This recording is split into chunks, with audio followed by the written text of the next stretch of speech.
How to check story replies on Snapchat. When you post a Snapchat story, friends can reply to it, and you can check these replies anytime.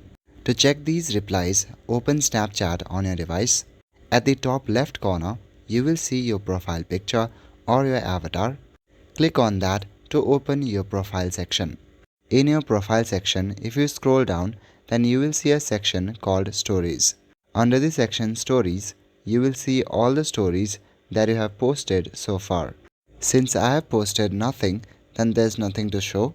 But if you have your stories from the past, then you will see it right here.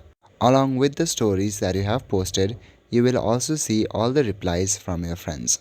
And this is including text and stickers. You can tap on any reply to send a direct message. You can also react with emojis or text directly.